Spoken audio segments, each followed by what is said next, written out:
Okay. So in the last class, when we started with the database, we've seen about schema, table, global, temporary, and then we've seen about creating database view. And then seen about creating synonyms and indexing on it. Even though each column of a column store acts as an index, and we understand why we're still creating indexing, because if it is like you're trying to read all the columns of a table and then you're trying to do a lot of where class filtering on the select, then having indexing on a table would still make sense. And then we've seen something like altering index. When you want to rebuild the index, let's say you have dropped the data and then you reload a new set of data into the table, then you go about saying alter the index and rebuild. So indexes are rebuilt then. Okay. And the next is we're going to go with triggers. Database triggers.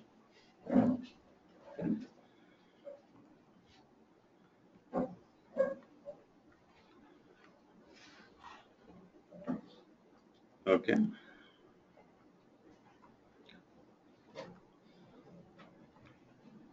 Now we go focus on database triggers. Let's say I have a table. I have some tables. Now, given a table, you can perform any kind of operation on data manipulation. So, like you might be either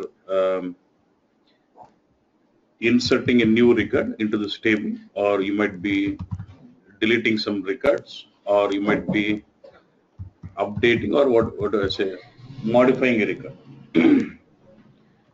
Let's say if you have a database table, you might be performing any of these operations on the table.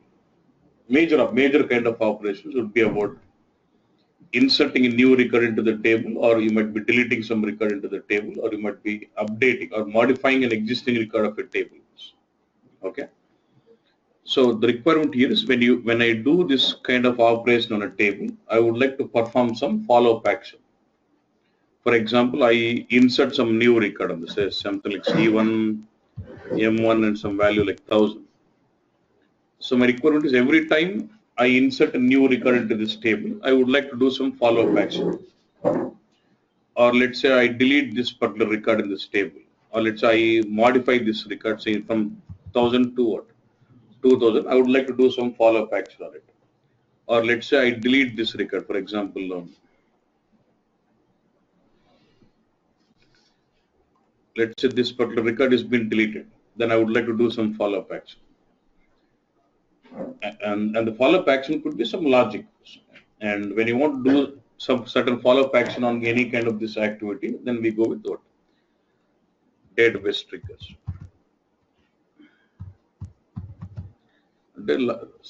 It's very simple. నాకు ఒక table ఉంది. Table మీద నువ్వు operation కొత్త record పెట్టొచ్చు, ఉన్న record modify చేయొచ్చు, నువ్వు డిలీట్ చేయొచ్చు.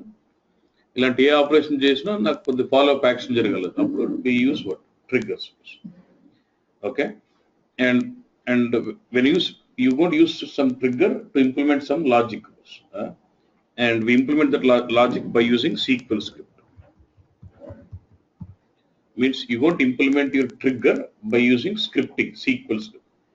SQL script is nothing but normal your SQL statement with some extensions to it. We'll get into scripting in detail later, but for now I'm just going to use some simple script. So we're going to, so for any kind of operation you do on a table, I would like to do some follow-up action on top of it. We use triggers, and the concept of trigger can be implemented with scripting. Means when the logic of the event, you can implement with what? Scripting. That is what triggers are. And another point to notice, on one table, we can have max up to 1024 triggers on it. On one database table, you can go about creating 1024 triggers max. Okay. So what we're trying to do now is, I'm going to take some table 1. I consider this as the main application table. Okay. Then I'm going to have one more table which says audit. Let's say I would say consider this as audit table. There are two different tables. Okay. Now in this application table, I kind of do all kind of insertion, deletions, or updates. I'm not worried about inserting or updating or deleting. I'm only worried about inserting. So let's say I insert one record into this table. And every time I insert a record into this table, I would like to maintain a log into this audit table saying who was the user who created it and what was the time this record was created. At a log format jail. So do I need to perform this event of maintaining a log as an event after every insert on this insert into this table? For every insert into this table, I would like to trigger this logic, which actually does insert into this table with the current username, with the active in the active session who is the user and on what date and time this was activated, current timestamp and the current user who has actually performed the event. I would like to maintain a log. Okay, was fine. That is what we are trying to achieve here. So, okay. So then what I'll do, I would basically have what? I will have a trigger on what? I'll create trigger on every insert, which actually creates a. And what is the logic of the trigger? I have a trigger for every insert, and what is the logic of the trigger? Insert log or something. Insert log with the current username who is inserted a record or the date and time when the record was inserted. This is what we're trying to achieve to demonstrate on the triggers. Okay. And basically, you will be using more of this concept of triggers when you work out with SLTs. When you're dealing with the SLT concept of replicating real-time data into HANA, we would use more of this triggers concept. Okay.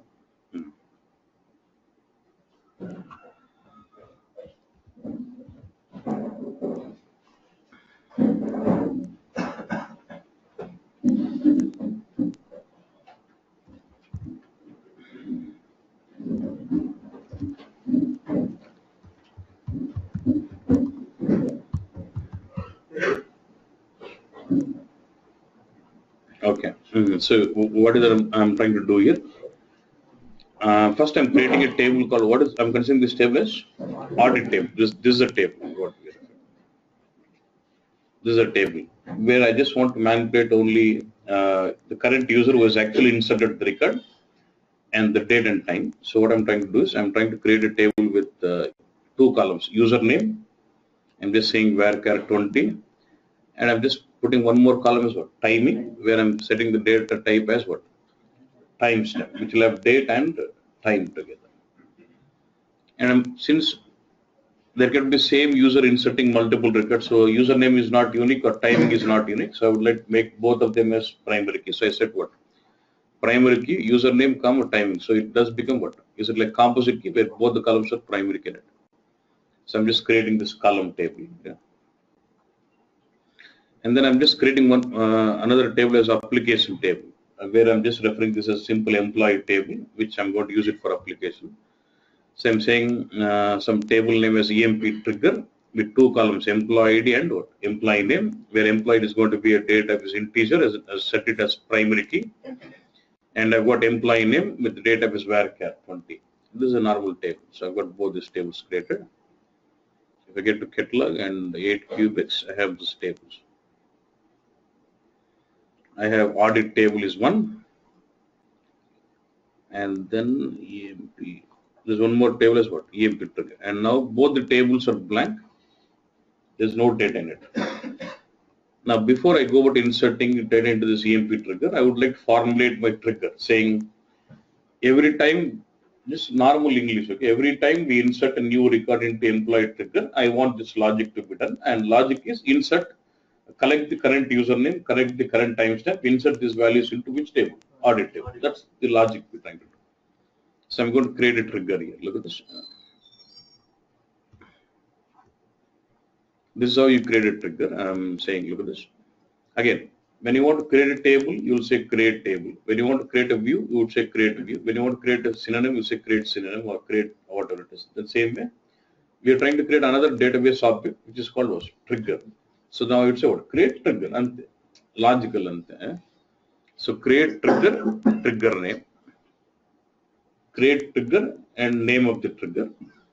And the next logic or next syntax would be, when do you want this event to, when do you want this trigger to be fired out? What is the event on which you want this trigger to be fired out? You're just creating some trigger, but when do you want this trigger to be fired out? When? Whenever there is an insert into which table? EMP trigger. So I will say, after insert on which table? Employee trigger, and for each row you want this to be fired out. After every insert into this table for each row, that's it. I put this in small English, put the slide there on that. And this is where you specify the event when this trigger to be fired out. And you'll have begin and end block. Within this begin and end block, you start implementing your logic with SQL scripting. I know we are not sure on, we don't know SQL script yet, but I'm just using some simple scripting now. We'll extend our learning on SQL scripting by using stored procedures later. So within this begin and end block, I've just implemented simple statement. What is that? Insert into which table was? Audit table. And I'm just executing a insert statement saying values. I just want current user and current timestamp. So there is a ready-made system variable like in ABAP, like sci user, right, or whatever it is. As current underscore user is a function which gives me current username who is active in the session. And I also have a function called current underscore timestamp which will give me current date and time. So it just takes the current user, current timestamp and inserts into the audit table. And this is what it is. Okay, boss? Yeah. Select this and say what? Execute. And my trigger is created. You can see the triggers what is created here. If you say you have a folder called, what is folder here? Triggers. If you expand this, I see a trigger. What is? I see a trigger called what is? Insert logs. I can open, right click and say open definition. I can see that. Whatever you specified, I can see that in the definition. Okay. So now we're not going to call this trigger. We just keep on. We'll do our normal operation on the table employee. It will automatically trigger this trigger and then perform that logic of inserting my log. See what I'm doing now? Insert into this which table? Employee trigger with what? With some record 1 and Pratap. When I insert this record, it actually inserts a new record to my table called what? Employee trigger. And because of that insert on it, and since there has been a trigger been configured on the table for every insert, it fires the trigger and performs a logic what is specified in the trigger, which actually formats an entry into your audit table, which says so and so user, so and so time. Yeah?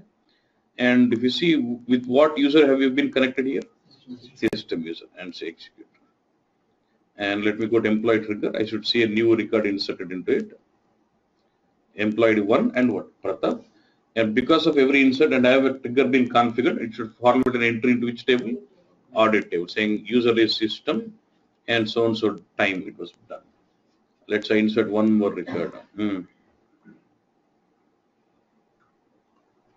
3. Then what? 4. So insert 4 records, and for every 4 records, it should maintain an entry. And I know it's the same user, but the timing is slight. Seconds were difference, 9:29, 32, 35. This is the concept of trigger. And I'm not focusing on teaching you scripting here. My focus is on about making you understand what is trigger. That's it. Don't worry on how to write. Don't worry on how to write that logic. We will learn about implementing logic with scripting separately. Trigger and the concept out undi, which can actually does you have some follow-up action on every database operation what is done on a table. And yeah. Which one?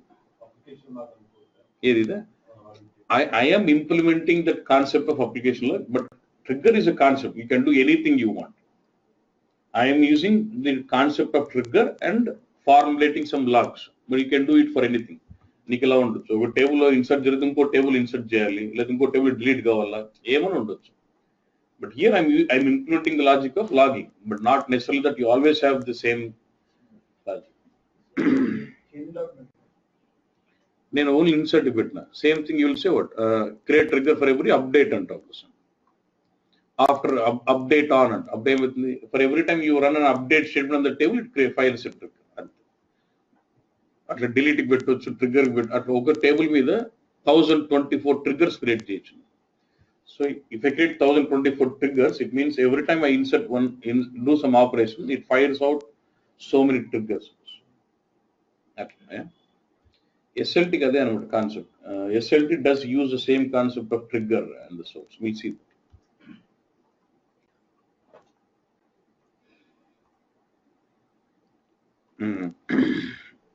ఇంకా ఇది పెద్ద విషయం ఏం లేదన్న comment simple. You remember what is comment? It's about description. You already been observed, like while creating table, you specify the column name, data type, and you also can specify the comment, that description, employee number, name, all the same way. Apart from specifying the comment while creating a table, let's say the table is already created and you would like to set up the description. I can go with UI, edit it, and then maintain it, or I can also go with SQL also. So now going, ఇది పెద్ద concept ఏం కాదు normal.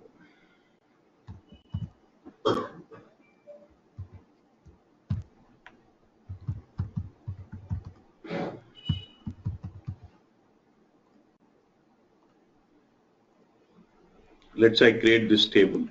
Simple again, employee name, integer, and varchar. I'm just creating a simple table saying EMP comments. And I see a table, EMP comments, open and say open definition. I see there's no description made for this column. If I want, I can straight away, I can do with UI, edit, and then you can maintain the comment for some, you can maintain it like this, right? Yeah.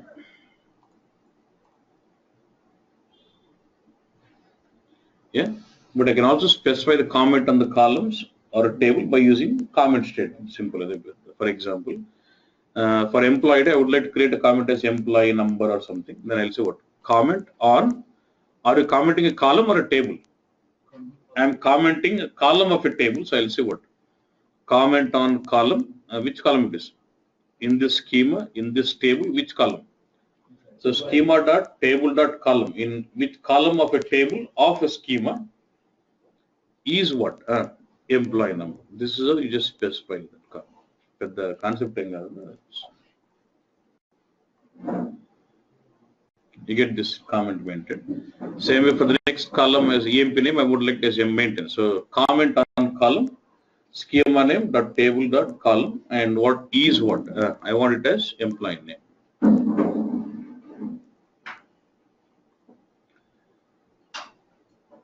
Okay. And this is the difference. And while creating, when you create a table with UI, you're only able to specify the technical name. Are we able to specify the description of the table? Normally, if you remember in SC11, you specify technical name as well as description of the table also. But when you're creating the table with UI here, you're not able to specify any description of the column, and more understandable language, right? You can't specify it. But I can use this comment on, instead of column, I'll say what? Table, and say schema name dot table. And what is the table name you want? Employee details table. So I can also specify description of the table also. Select this and comment on tables.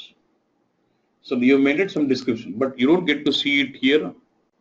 You don't get to see any descriptions here at all. For table, for columns you see, but not table. You put now, then what is the importance of having the description on that point? What is the importance of having comment on the table? And look at this. Now here you're getting to see all the technical names, not the descriptions, right? We can do some settings here. You can go to Windows and see what? Preferences. But I'm not sure on.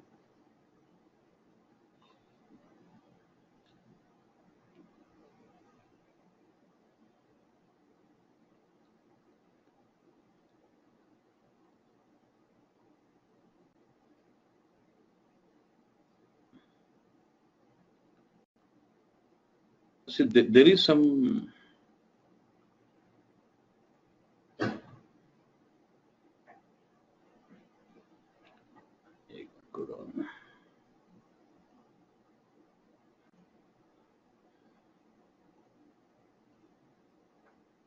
SAP HANA.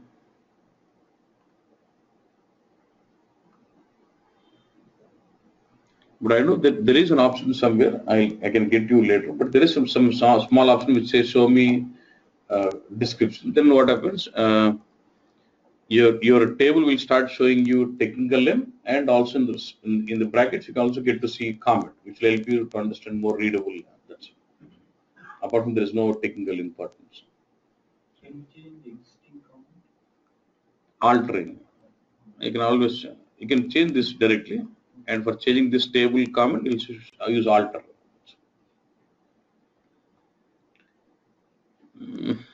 Next one, sequencing.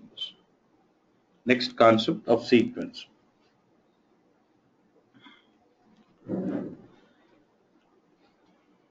So in BW, do we have something like SID number range buffer? And if it is ECC, purpose you should understand something like document range. Say you have billing documents, you have some range, and every new billing document you create, it does formulate some new billing document or delivery document. What you'll have some number ranges.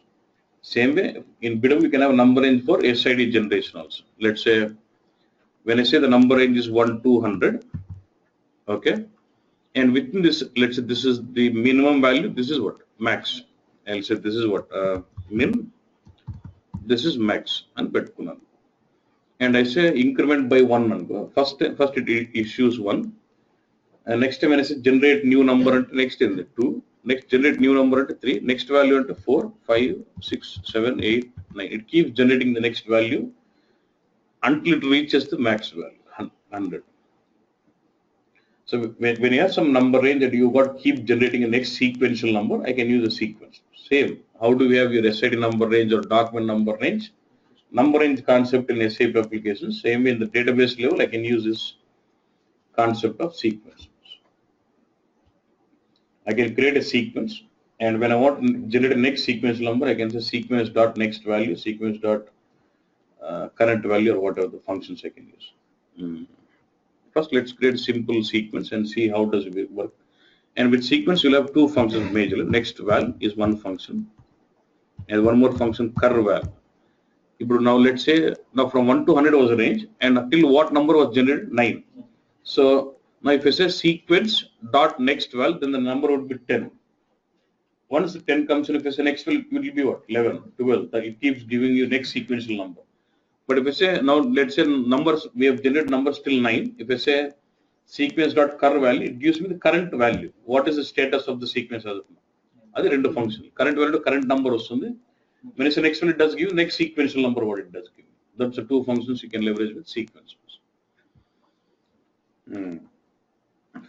First we'll just create normal sequence and see how does it work. Then we'll see a scenario. See, I have a folder called sequences here. Okay, you can create sequence with UI, and you can create sequence with SQL also. Trigger is only with SQL. Yeah. Right click on the sequence and say what? New sequence. Just a test. I'm just creating some test one. I want the sequence to be created in which schema is it? 8 cubics. And look at this here. Start with what does this start with means? I want the number range to start with 1. And the normal English and I want increment by what? 1. Let's say random number 2 increment by 1 until say what? 1. What is min and max? You understand? It is a complete number range. I want the range from 1 to what? 100. Okay. I'll come to this reset query. And what is checkbox here?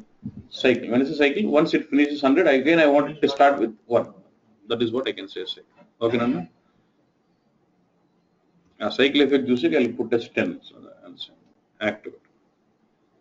So this is about, see again, when I do this, it is actually creating some, executing some SQL statement in the backend. Say create sequence so and so, and say what? Increment by 1, start with 1, min value 1, max value 10, and cycle and whatever you've been doing with UI, it actually formulates some SQL statement, executes it for you. That's how it is. Yeah. And my sequence is created. Okay, and I would like to test the sequence numbering. How does it perform? So I can just use this. I said this function. I can just fire some select and see. Select what? sequence. This is my sequence. I got function like what? I said sequence dot next val is a, just give the sequence name. Dot next val is a function which gives me next incremental number. From which table? Which table? I'm reading the sequential number from which table was? Sequence. That test term in a sequence table. Then, yeah, table. Then you say dummy. When you, so I'm actually not reading anything from any of the tables, so you can just use some. But I want this, I can have the function next val to can be used within the select state. I cannot just run the function as it is. To execute that next val function, I must embed that into select statement. So what I'm trying to do is I'm just trying to embed with the select, but since I'm not reading from any of the table, I can just use some function called dummy, table. I can just use it. When you're not, if you're implementing some select and not really reading from any of the table, I can use this table called dummy. I can give this, okay. So it is going to give me the next value from my sequence. Aim is 1, no? Fire this, 2, next fire this, 3, 4, 5. It keeps giving you next sequential number. If incrementation 5. So if instead of using, I also have another function called curve val.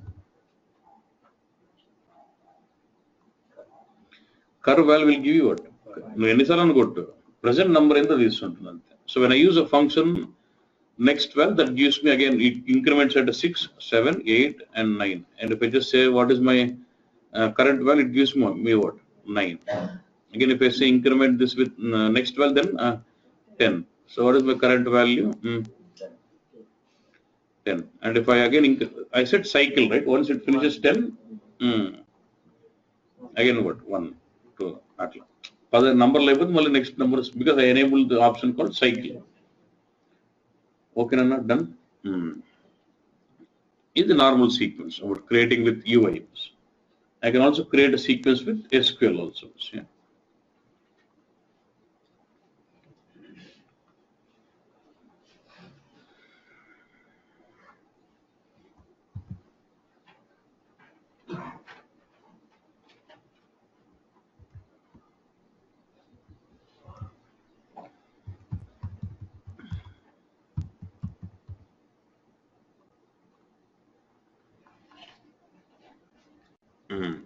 This is how we can basically create a sequence with SQL. Say what?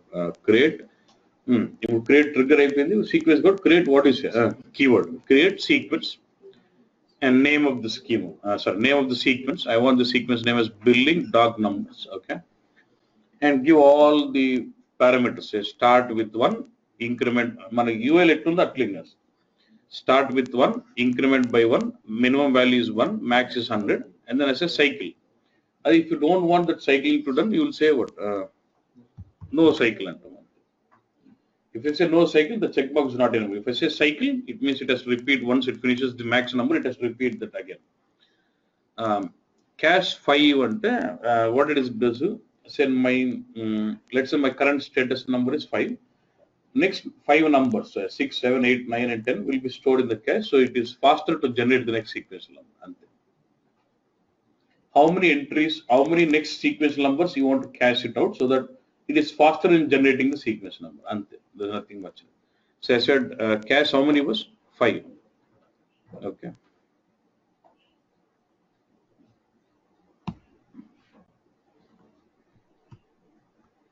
You remember, apart from the cycle, we had something reset query. Reset query. The problem here, let's say you have created a sequence with number range from 1 to 100. Let's say you have used this next val function and you have generated numbers till 22 something. So what should be my next number? 20. Let's say after it is generated till 22, your server is down. Your server is down, and when you restart the server again, your sequence number is reset to 1 again. The reset type of the. Let's say your actual number range is from 1 to 100 was, and let's say you've generated numbers till 22, and your next number is supposed to be 23. Let's say after it generates till 22. Let's say the server is down and you restart your server. When you restart your server, by default, the minimum value is set to min value again, back to 1. So when you use a function next value, it generates what is the number 2, but you're actually supposed to get it as 23. Okay, no? So what I want is when I restart my server, I would like reset the status back to the next number what it has to generate. When I restart my server, my sequence number should be back to what? 20, not 1 by default. It resets back to the 1. But as soon as I restart the server, my status of the sequence should be reset to which number? 22. Where can I get 22 from? Let's say I've been using these numbers in some table in employee number. I'll say what's a? I'll select max of employee ID from this table and table. I have a table.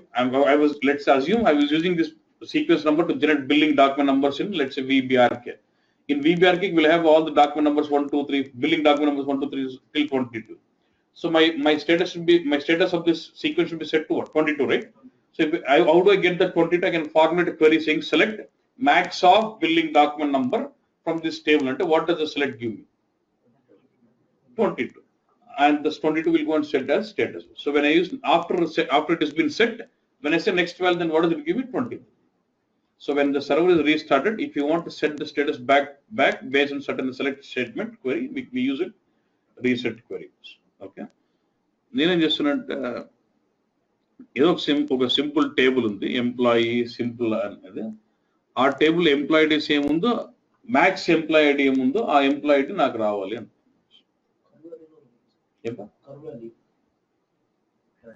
Current వేలు అన్ని కూడా 1 అయిపోయింటాయి కదా నేను server switch off అయిపోగానే ఆ number status ఎక్కడ set అయింది 1 అయింటుంది ఇప్పుడు నువ్వు నెక్స్ట్ వాల్యూ కొడితే 2 వస్తుంది కరెంట్ వాల్యూ కొడితే ఏమొస్తుంది 1 వస్తుంది కరెంట్ వాల్యూ వాడలేం కదా so already numbers by using the sequence where did you generate the numbers in some column some table from that column pick up the max value and then set that as a status back so that it's almost like resetting to the status what it was already before the server has been switched off. That is where we use the concept of reset query. Okay, good. Let me just try to. So my sequence is created now. So can I test this out? Saying select dot what?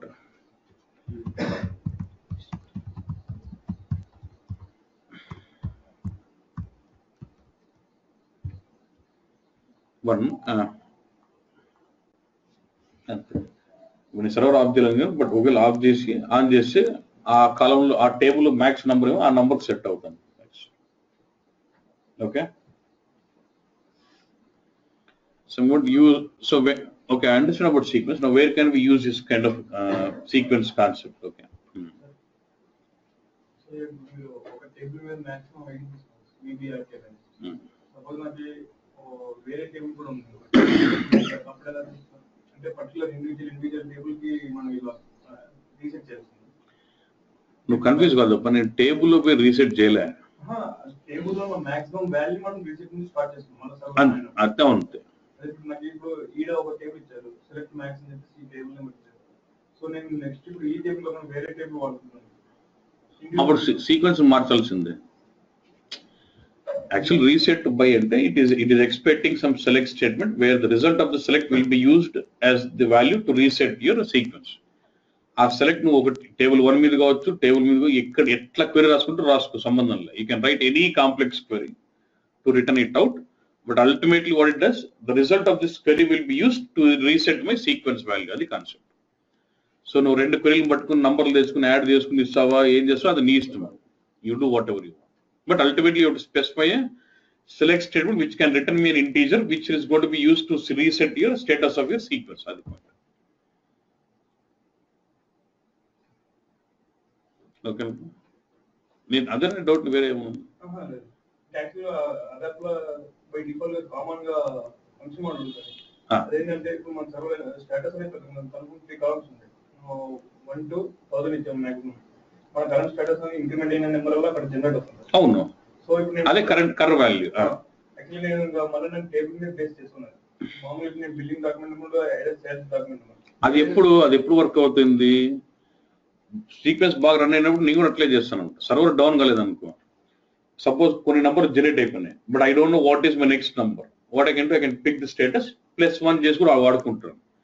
నా పరిస్థితి now the situation is you've been generating some number and server is switched off and server is restarted again. Then the status reset కాదు, status will be reset back to 1 again. So I would like to update the status by using reset query to the latest value what it was already used up. అది అంతే, అది పెద్ద function automatic అది call చేసిన number ఇక్కడ ఇచ్చాము object number automatic గా status బట్టి నెక్స్ట్ నెంబర్ ఇచ్చేస్తుంది. అదే SAP లో అది రీసెట్ ఆటోమేటిక్ ఉండొచ్చు. Here you're specify the query which will reset the status. మనం మాన్యువల్లీ చేస్తాం. అంతే. value is 1 and max value is 100. Yeah. Suppose the employee ID is above 100. Suppose 1 or 2 or 2. So then what happens? Then it throws a dumb saying there's no max value because let's say it depends on where you're using. Suppose if I'm using this sequence number to generate some key value, primary key, so primary key value is not going to insert any value, it's going to go null. So obviously when you try to insert a new record in a table with where the primary key is blank, obviously what it says, it throws an error saying constraint failed because primary key value can never be null, right? Throws an error. Then you start altering the sequence by incrementing the max value or whatever it is. Okay. So simple example, what I'm trying to do is I'm just trying to take some table. Let's have been given a table like this with some only the names. Yeah. Let's have been given with names like this, something name 1, name 2. So let's have some list of names like this. You've been given a table. There's a table which gives me all the names of the employee. But ultimately what I want, I would like to maintain these employee names along with the key.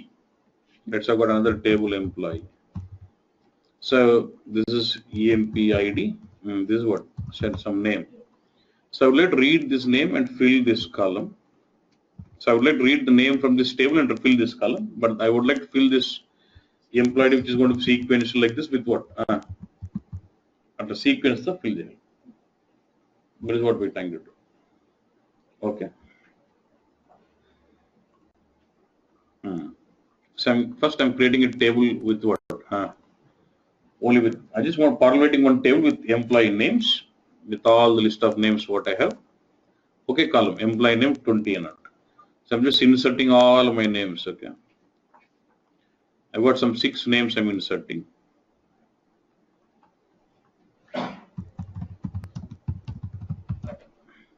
What is the table?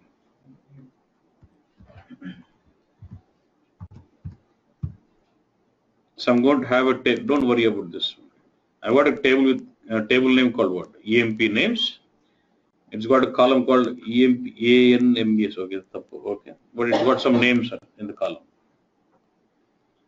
Now next is I just want to create another table which says what? Employees with what? IDs which needs employee ID and name. Where ID is the primary key. Let's execute this. Now my requirement is I need to insert data into this table. Which table? Employee ID.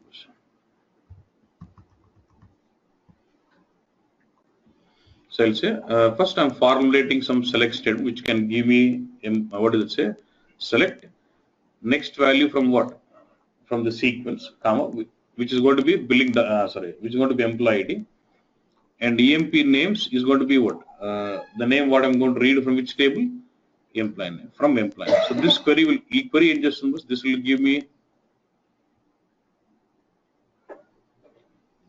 This will give me a sequential number and the name from that employee table. One run JS already 5 work generate now I've generated till what? 11. The next monthly got 12 and just sign. So I would like to take the result of this select statement like this and insert into the table employee with IDs. So I'll say what? Insert into employee IDs by using the result of the select statement. If I'm passing values, I use a keyword values. But in this case, what I'm inserting data into the table based on the result of a select statement. A select statement fire out. The result of the select is used to take data inserted into another table. So here I'm using the C. It would actually 11 over Kaipan. Now if I see this table,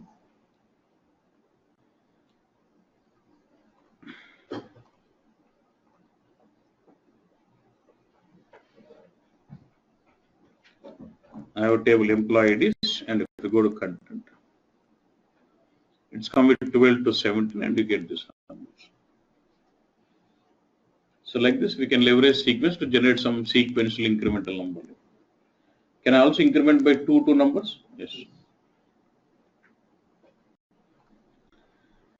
And then there's also an option called altering your sequence. We can also use, instead of using some query to reset that, I can also reset that by using alter statement, saying alter sequence so restart with 6, and then again the numbering will start from what? 6 or something.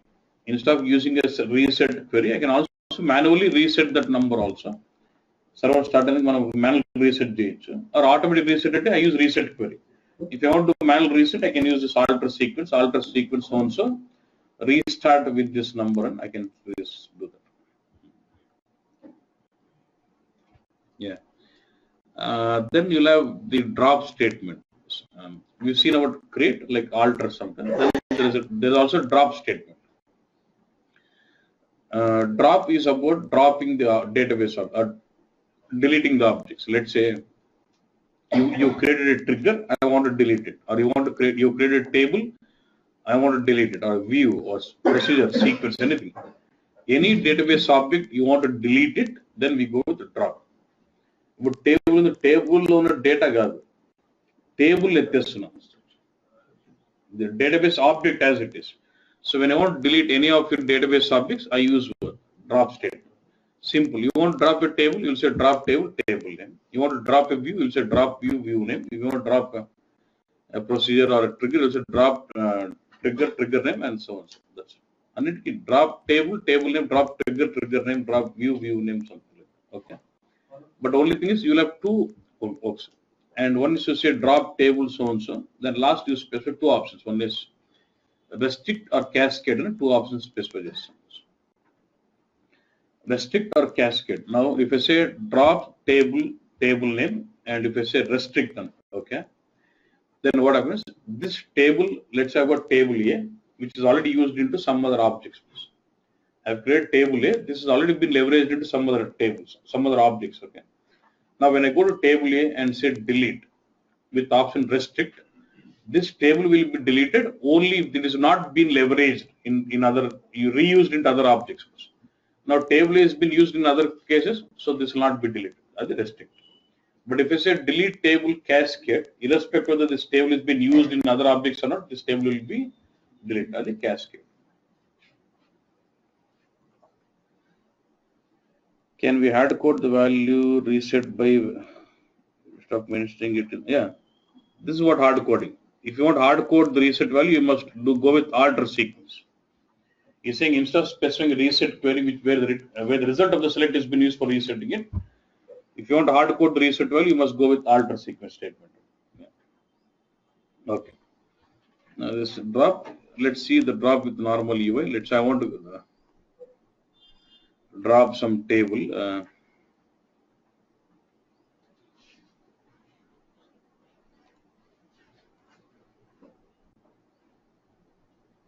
So I want to drop this table. We say right click and say what? I can say delete here also. Normal. Either drop or deleting object is all same. Right click, delete, and again it lasts you two options. Restrict or cascade. If it's a restrict, if dependent objects exist, no objects will be deleted. Means if it has got any dependency on this table, that will not be deleted. Cascade, the objects and all its dependence objects will be deleted. It doesn't worry about them. Even the dependence objects, everything is gone. Okay. Okay, boss. Now here you want to drop the catalog object or the rows. Even in rows, it is not going to drop the table. It is going to delete the content of the table. Mother end options, either data or table. Okay, boss. And the same thing if I want to use with SQL, there also what? Drop table. Which table? Cascade. This is about dropping the table. So now the table is deleted. It's not find EMP ID. Say we can delete any of the database. If you want to drop a sequence, you will say see synonym with a sequence.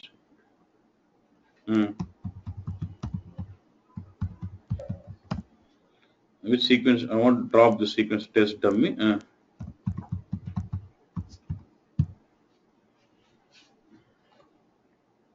Either drop drop the type of object and the object name and whether it is cascade or restrict. You can use either. Okay. And then there is also a statement like rename, which we can use it for renaming the objects. Normally in when you deal with SAP BW or ECC, you will not be able to rename the technical name generally.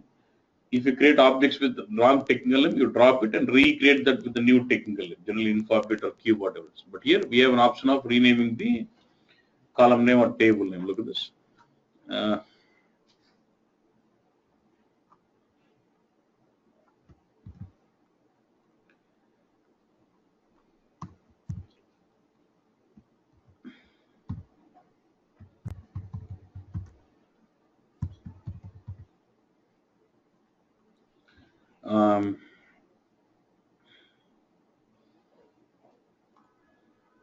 I have a table called employee for alter. You have a table.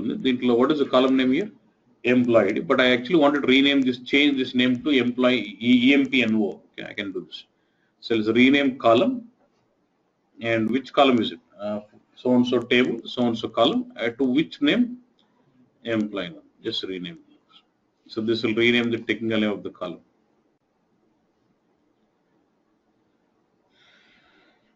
Okay. And I can also rename the technical name of the table also. Now what is the table name here? EMP tab for alter, right? Alter 1.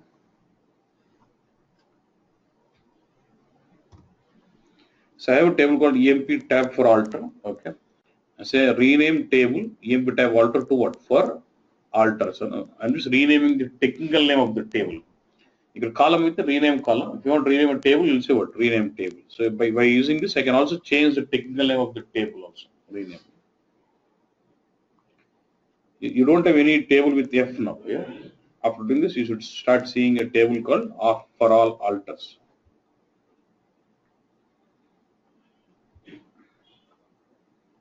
Do you have any table like employee tab alt adunda? It has been renamed to what? For alters. With that column EMP name. Okay. Like this, we can also rename index also. Rename index, the old name to. It's always rename the database object from old name to new names. Okay. Let's see, can I rename sequence? Rename.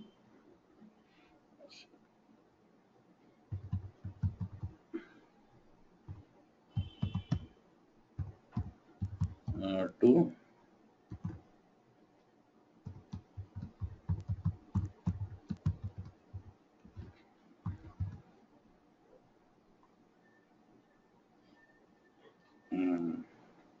I don't have it. I just have option of renaming column, table or index. Sequencing okay. Only table, column or column of a table or index. So that's the only options. Suppose if you change table name, the table name using another place.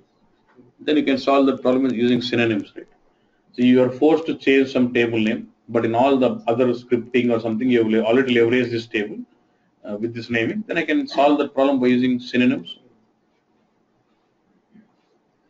Then there is a concept, will not create it. This is more of an admin concept, but there is a concept of extended storage and say it.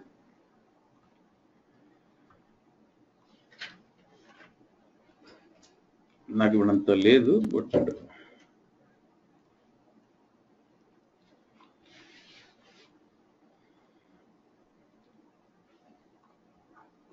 let's say this is my HANA database.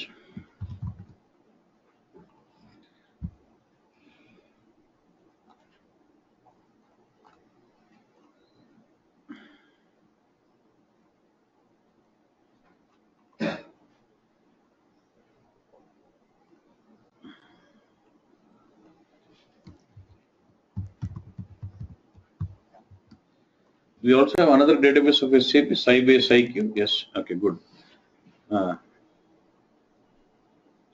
Now what I want is, I have a Sybase IQ, okay. By using this statement called create extended storage, okay, I can create an extended storage towards Sybase IQ where I can archive some of the data into this database and can still be accessible in the reporting. Something like NLS. But yeah, so there'll be property called extended tables and rooms. When you basically enable that property, the data of all these tables will be moved on to extended storage, not in HANA. And generally what they do is they categorize the data into hot, warm, and cold. And the data what they feel as cold is not really used for any of the purpose. All the cold they try to move into the extended storage, not into, they don't even store into my HANA host or HANA server. They push it another database. So I can configure Sybase IQ as a secondary database, as an extended storage database. And by using the property of extended tables, I can push all this data into this extended storage. But if it is required, I can always retrieve it. I can always read it for reporting also from there. Same like archive. Archive. Same thing there. Okay. So, but now my focus is on, okay, and let's say we have HANA database installed, we have Sybase IQ installed. Now I need to create some, I need to configure that, okay, Sybase IQ is going to be my extended storage. For doing that configuration, I use this statement, create extended storage, and I specify all the parameters and create an extended. Once you have Sybase IQ installed and your HANA database is installed, two different databases, two different servers. Now then we have to configure saying for this HANA server, I am going to use the Sybase IQ for extended storage and configuration. For configure that, we use this statement called create extended storage in Sybase IQ, so and so login, so and so user ID, is some. Then it creates the storage. And all the tables for which the extended tables property is enabled, those will get stored into that extended storage. See this? The create extended storage statement defines an external Sybase IQ database connection for what? You're basically using this statement, we're establishing connection between Sybase IQ and HANA database. And by using this connection, the Sybase IQ database will automatically be used to transparently archive and what? We can archive the data into the Sybase IQ and query the data stored in extended tables. What are the data has been stored? It can also be used for querying also. You can also fire some select statement on those tables also. So only database users are either one person. This is mainly dealt with the admin guys. We are not dealing. But there is a statement called creating extended storage, where a secondary database is being treated as the extended storage, and all the tables what we feel as heavy and not frequently used, we push them into extended storage. And even though they are stored in extended storage, we still can be using it for, I can still write a select on those tables and it's still accessible. Okay. You can understand creating an extended storage is almost like creating a connection between these. Will it impact on performance? Is it almost like a DB connection you're doing it? Obviously, when you're trying to read data from this same server and the different server will be different, but that's what I'm doing. We're going to archive or push the data into extended storage. The data what is not really used, like data of PSA tables, change log tables, a lot of them. Okay, was fine. But there is just there's a concept called extended storage. We'll deal with NLS later. Okay. Okay, boss. Now we're done with pretty much with I know we have not touched in. I've not touched this procedures, functions, and column views. So if I need to teach you about procedures, because see, we have learned a trigger. We have learned a trigger to where you implement scripting. I'll also show you one simple procedure of writing simple procedure, which also needs what? Scripting, and we'll learn scripting as a separate topic. That's what after this. Okay. I'll just show you how to create a procedure. Procedure just see, we use ABAP as a language to do all the data manipulations or any kind of logics here. And when you want to write an ABAP program, do we have different set of objects which you can implement? By using ABAP, I can implement an executable program. By using ABAP, I can write an include program. By using ABAP, I can write a function model. I can write class or method. Lots of stuff. Lot of different type of objects can be included. Same way, I can implement a logic of SQL scripting by implementing it as with trigger or by implementing with procedure or a function. No, ABAP code rayalana, Java code rayalana. No, where function methods untai. Separate polymer and very low right inheritance where Basically, you want to implement your logic with ABAP anko. ABAP code రాయాలంటే you need to have a body. So you can write that as part of the executable program, or you can write that include program. You can write that as a submodule, subroutine, perform. Chala ఉన్నాయి కదా. You'll have lots of bodies where you can implement ABAP. Same way, even the database, you can use your scripting and implement your logic in triggers, or in stored procedures, or in functions.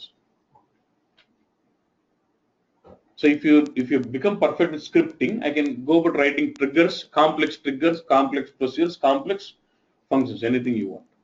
Okay. So I'm just showing you only just how to create a procedure. I'm not really focused on teaching you scripting inside that. We'll learn that as a separate topic. What a procedure ela chestam. Let's say I want to add two numbers and then print some value. I can just write it like this. Say create.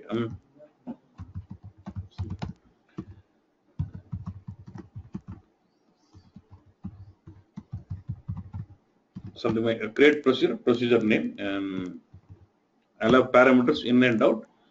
A lot of syntax into the 1000 as begin and say what end. I will say I'll declare some variable CLA. Use ABAP. In ABAP, you use the data keyword to declare variable. Here I use a keyword declare to declare a variable. I'm saying declare v underscore add variable int. I want it as of data type integer. V underscore add is equal to 10 plus 20. In ABAP, you end with dot. Here, every statement I end with what? Semicolon. Other difference. Inko difference ఏం చూసినాం అన్న? ఇక్కడ instead of using data, we use what? Declare. అంత pretty much. ఇంకో difference చూడు. Here, equal to is used as assignment operator. Then what does it do? 10 and 20 are added, and the result 30 has been assigned to what? ఇక్కడ assignment equal to ABAP లో ఇది రాస్తాం. ఇక్కడ ఏమిటి colon equal to assignment. Here the assignment operator is colon equal to this. So it adds 10 plus 20, and the result of 30 is been assigned to the parameter v underscore add. Okay, boss. And now once it is done, I would like to return this value. Evaluate return JL, boss. Is this an output like in function model? In ABAP function model, they have import exports. Same way here also we'll have input parameters and output parameters. Now is my v underscore add is an output parameter kada? Output parameter we could declare JL అవసరం లేదు. I want to return this, right? We'll say here is specify out v underscore add what int. So this is my procedure. You see the procedures created here, okay? And how do I call my procedures? Use a function. How do you call a function model? Call function model. Same way, call what? I use a statement call to call the procedure. Procedure call. You see, parameter is రావాలి ఇక్కడ. Yes, I should collect v underscore add equal to question mark. Then what? Not equal to is equal to greater than. So call the procedure by returning the value to what? V underscore add. I'm just calling this, which will give me what? Aim is 30. Like this, you can implement your logic as part of your procedure. Okay, boss. Same other. I also can. There's another concept called there's something called function. Create function.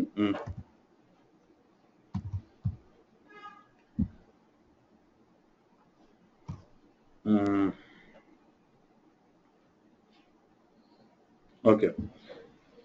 So I'm just on the same body. Even I said your functions are created with what? Scriptings. మొత్తం అంత body ఒకటి ఏం చేసిన bus ultimately procedure బదులు ఏం పెట్టాం bus we'll learn difference between procedure and function later. After you learn about scripting, more detailed procedures, then we can see the difference. But only function అంటే ఇలా create function so and so, and then it's got an output parameter, and then save. That's it.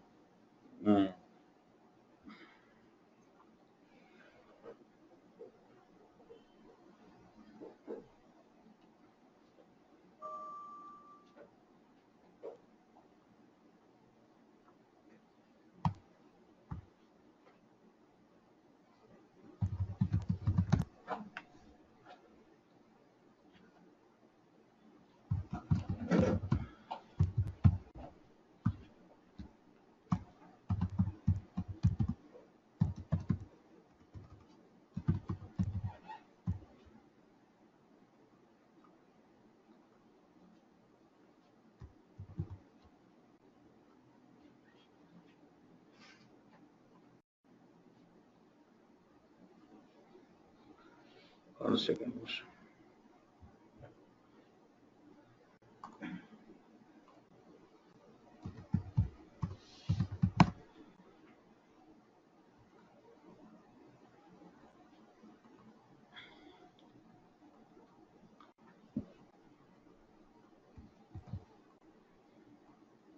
They just add numbers.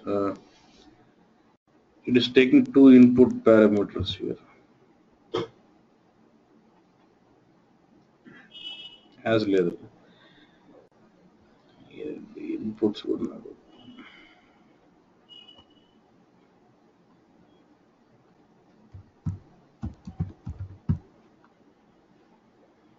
So here I just declare we should specify the returns. Okay, okay. So my function is created here. Like this, you can go creating your own function. But ultimately, to implement function again, I use what scripting. And how do I call this function? Say select. What is function name? See, for procedure you will call it as call, but for select you must be used within a select like this. Function must be used within the select. Like call dot add function dot v and because this is going to return what v underscore c. So like this you can create a custom function. So this select is going to call this function which will return me what v underscore c. This is what that like this you can create a function. If you have some reusable code, you can implement the reusable code as a function and keep calling it. But if you want to call a procedure, I use call statement. If you want to call a function, I use what? I should use within the select statement.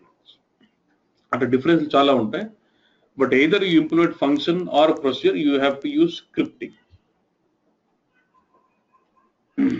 Okay, boss. So that is what we will learn. So we have to learn scripting.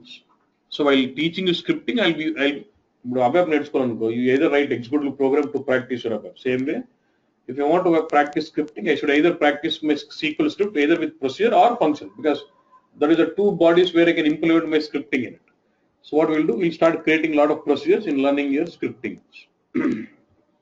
But before I get into that learning of scripting SQL script is what? Normal SQL. It is an extension to your normal SQL. So first I need to teach you about data manipulation statement about insert, delete, update, lot of complex joins about select all those. And then some SQL functions. There are ready-made string functions, date functions, Windows function. There are a lot of them. First we have to learn about all this.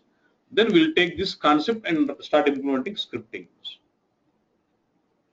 మొత్తం data manipulation SQL statements బాగా వస్తే దానికి extension scripting. So before I teach you about procedures and functions about implementing scripting, I need to make you ready with this SQL statements first. Then SQL functions. Then I'll get on to scripting. So from next another 2-3 days, we will focus on. Now we're done with data definition language DDL statements. Next we'll focus on DML and all those statements. DML is data manipulation statements about select, insert, delete, update, load, unload, all the stuff. And also SQL functions. There are some string functions, date functions, timestamp functions, and arithmetic functions. You'll have lots of functions. We have to see about ready-made. Available ready-made functions. Ready-made only choosing. Then we'll start extending this concept of SQL statements with lot of conditional statements, looping statements, and then start implementing SQL scripting. So extension towards this SQL statement is what we call it as SQL script. So my next 2-3 days we will focus on learning about all the data manipulation statements with all the functions. Then we'll start getting into learning about SQL scripting, where I would use stored procedures or functions to learn about scripting. So procedure function, trigger are the three bodies where you start implementing scripting. So if you need to show practice about scripting, you should either write a procedure or either write a function or either write trigger. Procedure is flexible, so we'll use the procedure body to learn all the scriptings. So first data manipulation statements, functions, then extension towards that with all conditional statements, looping, we'll get into scripting. And that's where we'll get into details of procedures and functions. So next 2-3 days will be on data manipulation and functions.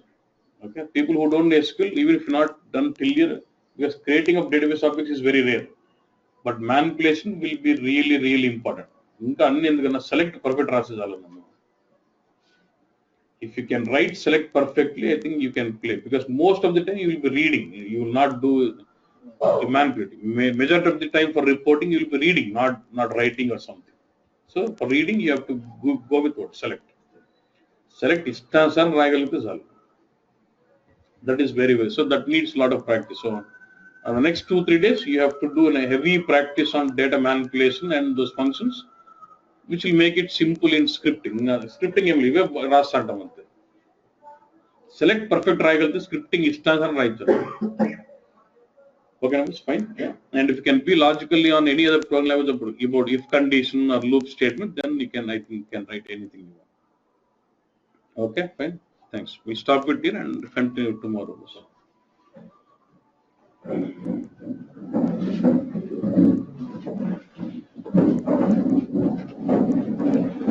We'll see. See, after learning about procedures and functions, we'll see the difference. If I teach you about difference now, it will be almost like doesn't make sense somehow. Yeah.